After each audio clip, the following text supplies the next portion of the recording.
Oye lelo koyebisa Nzambe ete tozali kosakola kombo na ye na tina ya président na biso Jean-Pierre Bemba Gombo. Pesibino merci na kombo ya Jean-Pierre Bemba Gombo, na kombo ya parti politique na MLC, et na kombo ya famille biologique na famille Bemba. Justice oyo ekosala malobi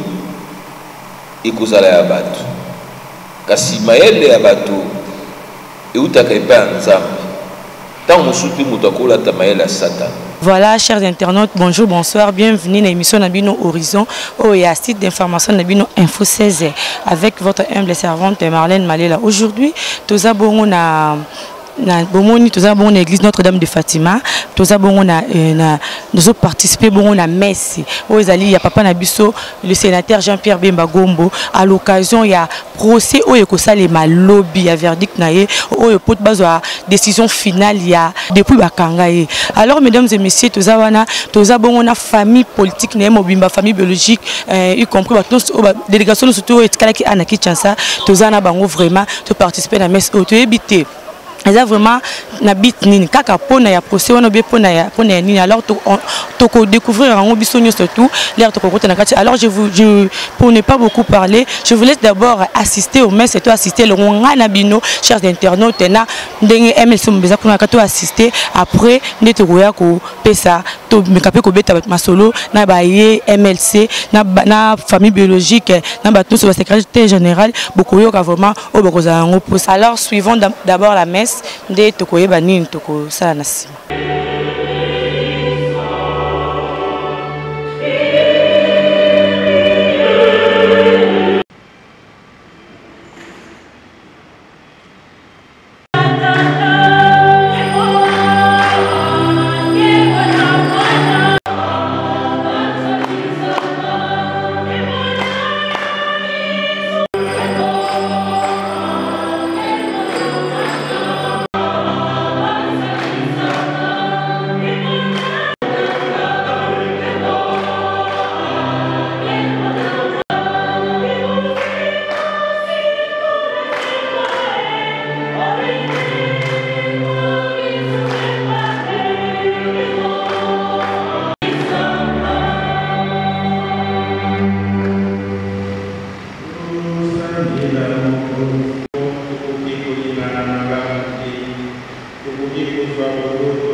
De grâce,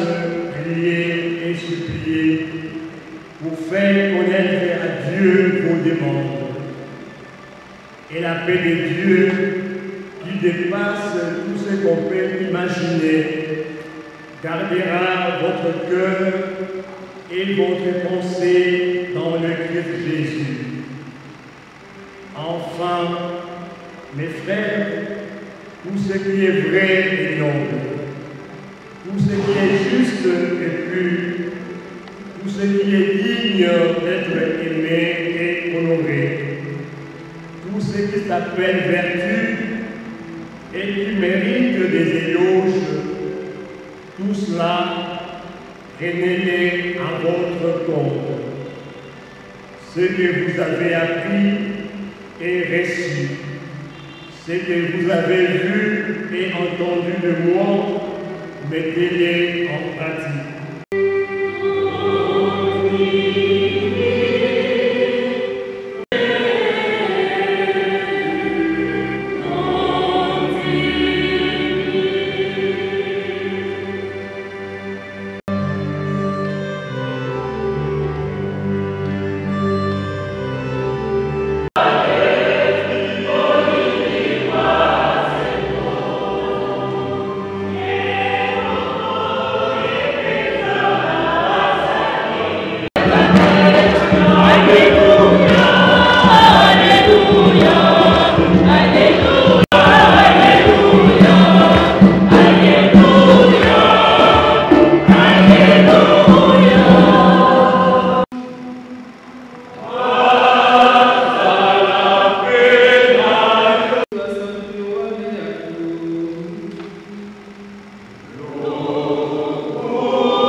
Zetianda kubikanini zambi bazalaki kubanga banima. Yesu aliye apeleli oti ya bango alobi. Boboto na bino. Ilobi ebongo alakisi bango maboko na mokonzi. Awa bamoni mokonzi baye koli basepeli mingi. Alobi na bango boboto na bino. Lokola tata atindaki ngai mpe nazali kotinda bino. Nsima ya maloba maye apeleli bango motema mpe alobi bokula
émotion.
Bani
Kasi soto kungi kwa kwa hiyo kwa suka ile uya kama vile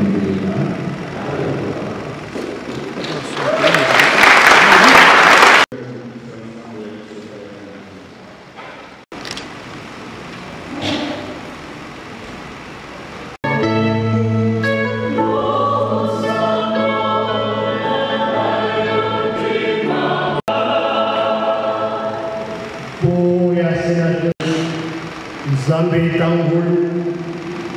Abisai Makas Yapurunga Itumba Tu Samire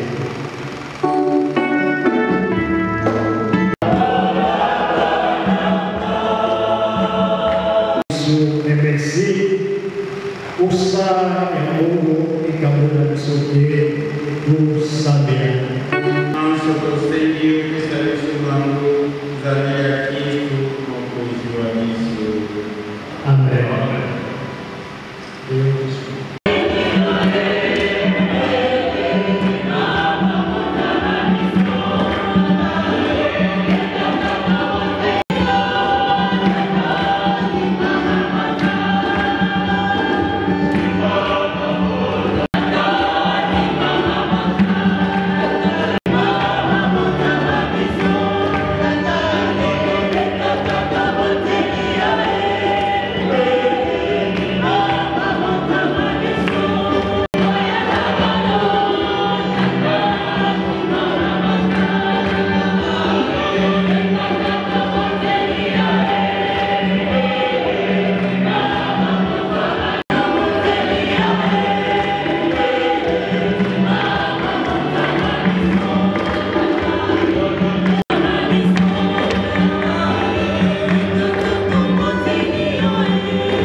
Bienvenue.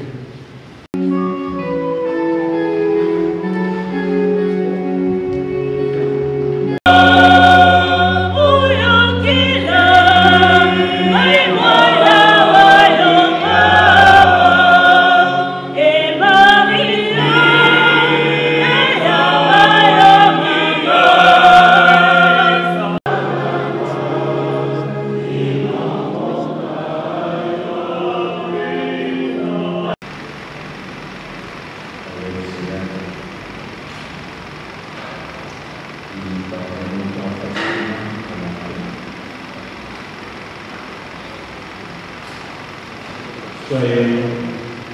chrétiens, nous avons devenus chrétiens et de vrais chrétiens pour transformer la grâce de Dieu. Chacun de nous, là où si c'est un vrai chrétien, nous allons suivre la grâce de Dieu.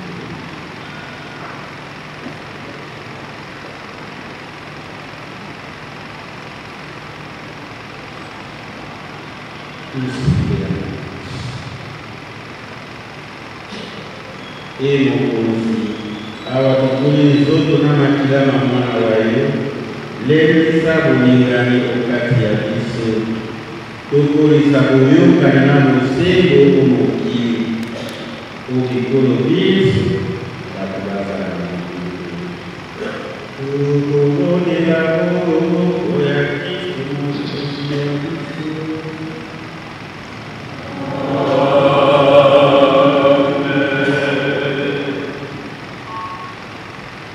Kombo ya secrétaire général Mama F Bazaiba Masudi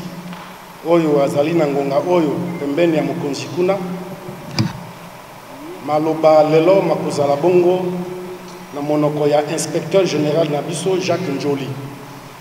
liboso ye aloba président interfédéral ya ville ya Kinshasa Girengo akoya kopesa biso programme ya journée ya lobi biso bana MLC tolapandai oto bengi na lopoto devise na biso toloba na nzambe tokolonga pe tosi tolongi biso toyelelo ndako nzambe koyebisa nzambe boye biso MLC tolapandai na balabala tolapandai na ba bureau yango lelo toye koyebisa ye ete tosakolaka kombo na ye bisika biso tozwami toye lelo koyebisa nzambe ete tozali kosakola kombo na ye na tina ya président na biso Jean-Pierre Bemba Gombo toye kosakola kombo na ye lisusu po ete justice na ye to pe bokati likambo lolenga kokata likambo na ye emonisama na yango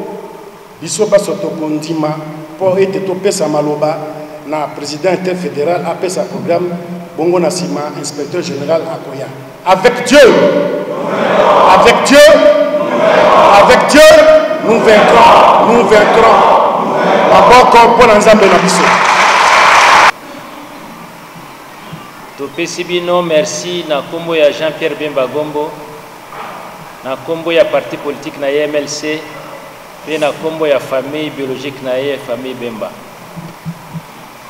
toponi toyawa tokokaki pe tolobaki tokende epai ya bamarabu tokende epai ya basorcier me tolobi toyawa na ndako ya nzambe parce que na MLC tozali parti croyant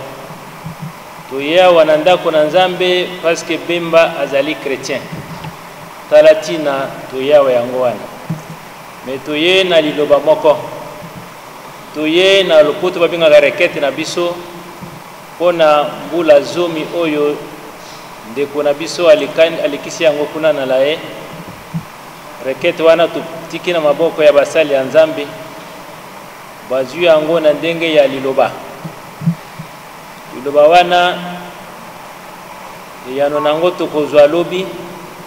ekota na motema ya zuzi moko na moko bazali batano basi babale pe mibali misato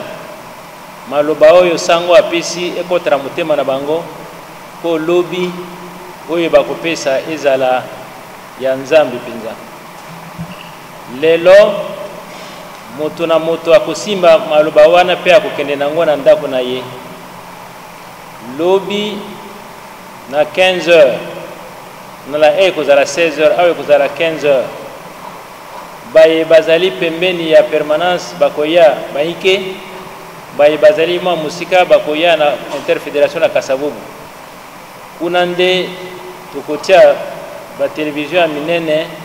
kona kolanda maso mayema koleka mais lokola sango alobi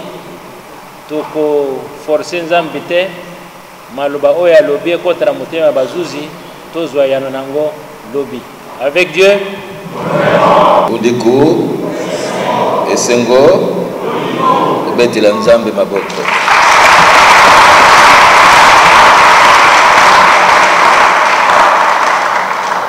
ya liboso na libi na tondo botondi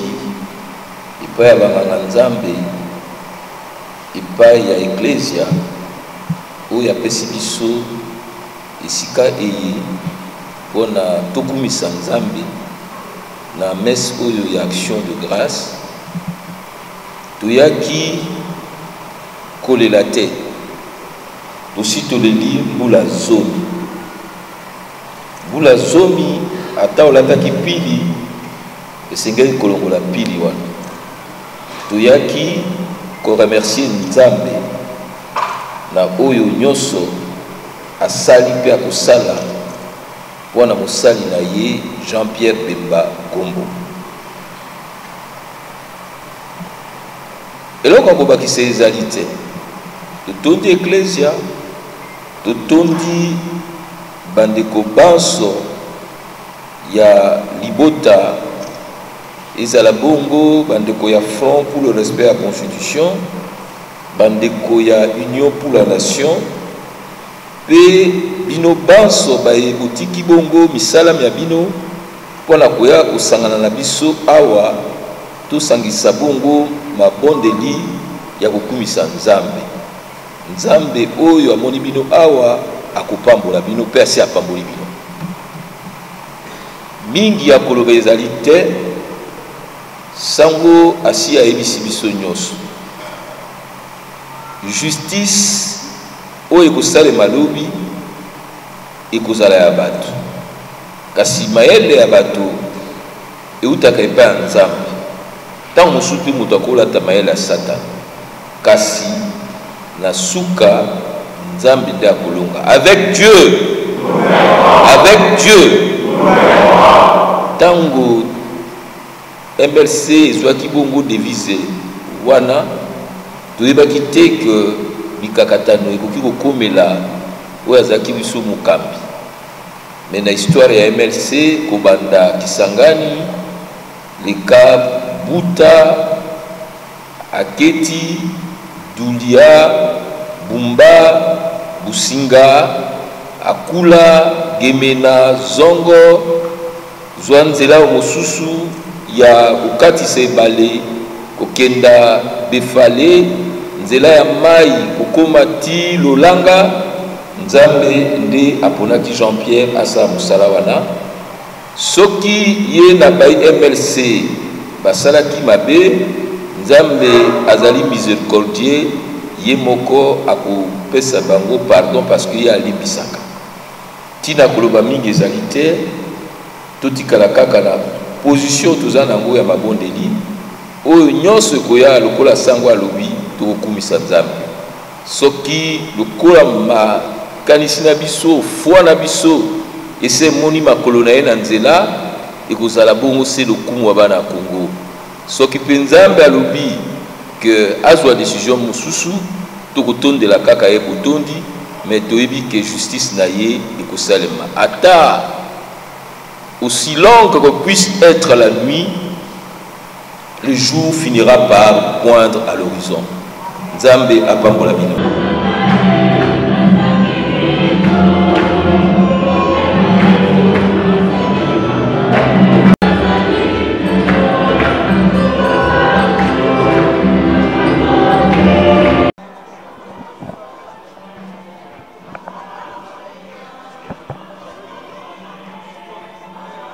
Voilà, on a bomoni mais c'est comme vraiment na suka, mais sou ezala qui vraiment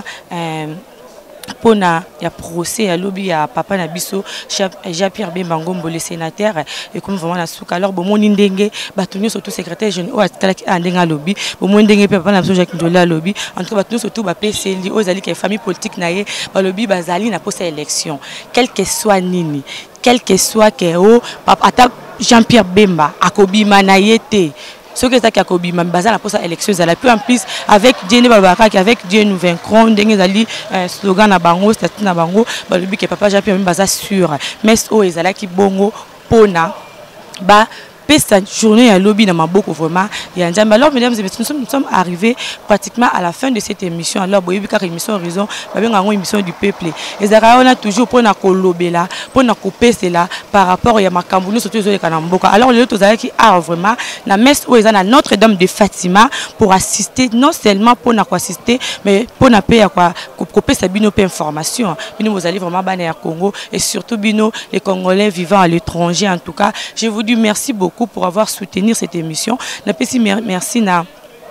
équipe nanga mobimba on a moni bongo na caméraman nanga en tout cas Aaron na pesi merci na chef nanga ingénieur CS na pesi merci na batunos to andaka vraiment émission oyo na moni bongo papa Eric lisanga mikolo na pesi merci na mon vieux bino surtout batulanda émission oyo botika kate vraiment Marlène venanga moko na pesi bino ba mbote belé en tout cas to kutani bala sima na mikolo oyo koya en tout cas nzambe abatela apambula pe procès ya papa na biso le sénateur Jean-Pierre Bemba Ngombo et Kende Liboso.